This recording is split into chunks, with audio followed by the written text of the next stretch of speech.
Assalamualaikum dan selamat sejahtera. Pada hari ini, kami akan membuat video bahan bantu mengajar bagi subjek perkhidmatan bangunan serta perpaipan. Untuk subjek ini, kami terdiri daripada 3 orang ahli kumpulan iaitu saya sendiri, Nur Najihah binti Arif, nombor matrik A18PP0151, Nur Ain binti Muhammad Lumayu Hakim, nombor matrik A18PP0131, dan Nur Naziah binti Muhammad Razali, nombor matrik A18PP0124. Bagi video ini, kami akan menerangkan berkenaan dengan sistem bekalan air panas dan air sejuk. Baiklah, saya akan menerangkan apa itu bekalan air panas. Bekalan air panas merupakan air yang telah dipanaskan serta disimpan dan diedarkan kepada pengguna. Pemanasan air panas boleh menggunakan bahan beker seperti arang batu, minyak, gas, tenaga solar dan juga tenaga nuklear. Sistem bekalan air panas ini merupakan satu proses penghasilan air panas yang diambil daripada bekalan air sejuk iaitu dengan memanaskan air tersebut dalam dandang yang kedap udara juga tahan daripada tekanan serta disimpan di dalam silinder. Terdapat beberapa faktor penggunaan bekalan air panas, antaranya termasuklah iklim negara yang panas, kedudukan ekonomi, kos yang tinggi, permintaan yang terhad, kurang kepakaran dan taraf hidup seseorang. Kita akan melihat kepada kepentingan bekalan air panas. Terdapat beberapa kepentingan bekalan air panas, antaranya termasuklah untuk perubatan. Bekalan air panas digunakan untuk mencuci pakaian, cadar, selimut bagi mematikan kuman. Pensterilan juga menggunakan air panas.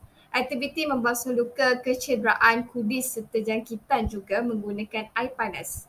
Bilik mandi VIP atau kelas pertama juga terdapatnya air panas dan air panas digunakan untuk minuman para pegawai kesihatan dan juga pesakit. Air panas juga digunakan sebagai tempat untuk memandikan bayi. Bagi kepentingan air panas di perkilangan, air panas digunakan untuk menstimkan buah kelapa sawit. Ia juga digunakan dalam industri tekstil dan batik untuk proses penghasilan. Air panas juga digunakan sebagai persediaan makanan untuk industri mengetin makanan. Ia juga digunakan sebagai minuman dan penyediaan makanan serta digunakan bagi membersihkan diri untuk sesetengah kilang yang menyediakan tempat untuk para pekerja membersihkan diri. Seterusnya, air panas juga digunakan di kediaman. Ianya digunakan untuk memasak, sumber air minuman dan membasuh pakaian. Air panas juga digunakan ketika membersihkan luka sekiranya berlaku kecederaan di rumah serta membersihkan peralatan dapur dan ruangan dalam rumah. Terusnya, kita pergi kepada sistem bekalan air sejuk. Apa itu bekalan air sejuk? Air sejuk merupakan antara keperluan utama bagi setiap kediaman atau tempat yang berkaitan. Air sejuk merupakan air yang digunakan sebagai sumber minuman untuk manusia dan dibekalkan di seluruh tempat yang memerlukan seperti pejabat atau kilang-kilang. Kepentingan bekalan air sejuk sesuai untuk digunakan bagi semua keadaan dan tempat, penggunaan yang tidak terhad kerana bergantung kepada keperluan di mana saiz yang berlainan, selamat untuk digunakan kerana dikawal oleh sistem kawalan dan dapat disambungkan terus kepada sistem bekalan air. Seterusnya saya serahkan kepada pembentang yang kedua. Saya akan membentangkan berkenaan dengan sistem bekalan air panas. Di bawah sistem bekalan air panas terdapat dua sistem utama iaitu sistem dandang berpusat dan juga sistem setempat. Di bawah sistem dandang berpusat terbagi kepada tiga iaitu sistem langsung, sistem tidak langsung, sistem kombinasi dan di bawah sistem setempat terbagi kepada dua, sistem tangki pemanas, sistem pemanas segera. Di bawah sistem pemanas segera terdapat tiga pemanas iaitu pemanas elektrik, pemanas gas dan juga pemanas solar. Sistem dandang berpusat. Sistem ini banyak digunakan dalam industri seperti kilang, hospital dan bangunan tinggi kerana untuk memenuhi keperluan bekalan air panas yang banyak kepada penghuni tersebut. Air akan dipanaskan dalam sistem ini dan akan disimpan di sebuah tempat sebelum diagihkan ke unit-unit penggunaan dalam bangunan melalui paip agihan.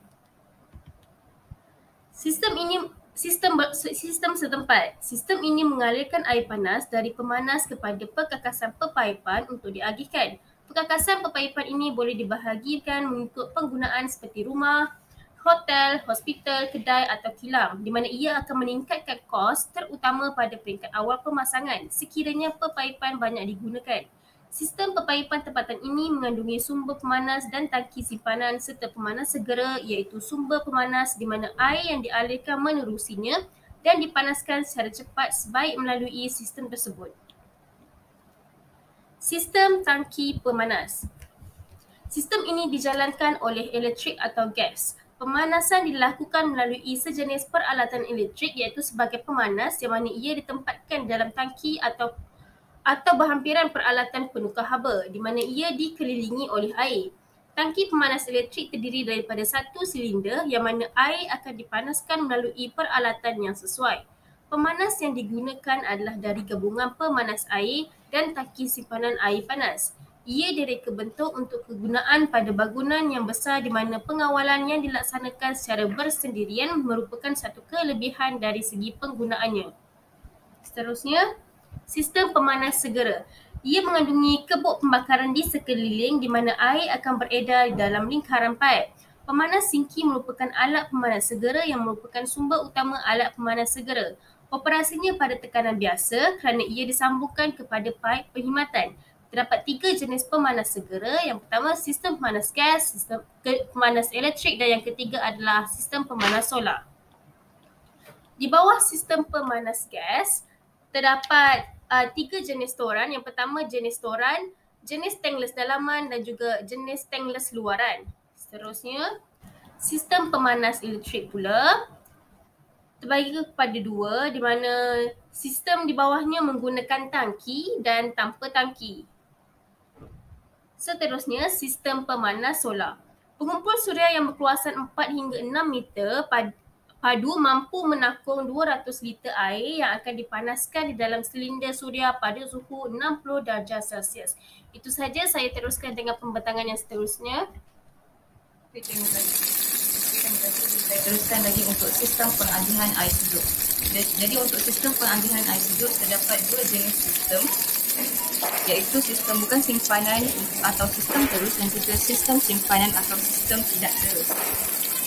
Untuk sistem bukan simpanan atau sistem terus, air sejuk akan dibekalkan terus dari paip dan kebiasaannya untuk sistem ini ianya hanya memerlukan tangki yang berkapasiti rendah. Jadi sistem perpaipan ini sangat mudah untuk dipasang dan murah daripada sistem perpaipan secara tidak langsung. Air yang dibekalkan di tingkat bawah dan atas juga boleh diminum dan selamat digunakan untuk aktiviti memasak. Jadi untuk sistem ini juga proses penyaluran air utama yang digunakan adalah paip perkhidmatan, paip agihan dan juga pilih air. Okay, seterusnya, jadi ini adalah gambar rajah untuk sistem terus ke pejabat atau kilang. Okey, jadi untuk sistem terus ke pejabat atau kilang 2 tingkat ini di mana ianya menggunakan pemanas air elektrik dan gas hujung terbuka disambung terus ke bekalan utama bagi mengelakkan penggunaan tangki simbah pembekalan air sejuk. Salur pemutar juga boleh diputar untuk mendapatkan air panas. Okay, jadi seterusnya kita bergerak pula kepada kebaikan dan kelemahan sistem terus. Untuk kebaikan sistem terus, kebiasaannya air yang dibekalkan dari paip utama adalah bersih. Ini bergantung kepada punca air. Kedua, pemasangan sistem paip juga mudah dan menjimatkan kos. Dan terakhir sekali adalah tekanan air yang dibekalkan sentiasa tinggi. Untuk kelemahan sistem terus pula, tekanan air yang dibekalkan di bahagian bawah mudah terjejas apabila tekanan air yang disalurkan ke bahagian atas adalah lebih tinggi. Kedua, air yang dibekalkan dari paip utama berisiko untuk tercemar. Dan terakhir sekali adalah tekanan air yang dibekalkan mudah terputus apabila paip perkhidmatan atau paip utama bocor ataupun pecah. Okay. Seterusnya kita bergerak pula kepada sistem simpanan atau sistem tidak terus. Jadi kebiasaannya untuk sistem jenis ini, air dibekalkan dari tangki simpanan apabila tekanan air dari paip utama rendah. Untuk kapasiti tangki simpanan pula, ianya berkapasiti minimum negatif 227 liter. Dari tangki simpanan pula, air akan diagihkan melalui paip agihan dan disalurkan ke bahagian tandas dan juga bilik air.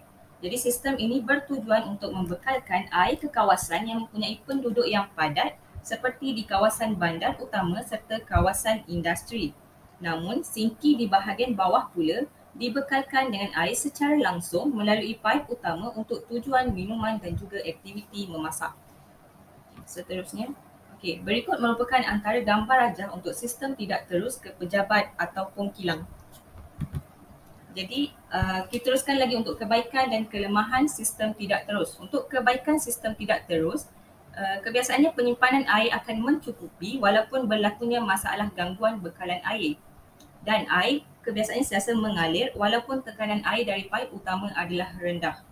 Untuk kelemahan pula, bekalan air kebiasaannya akan terputus sementara apabila proses mencuci tangki simpanan air dijalankan.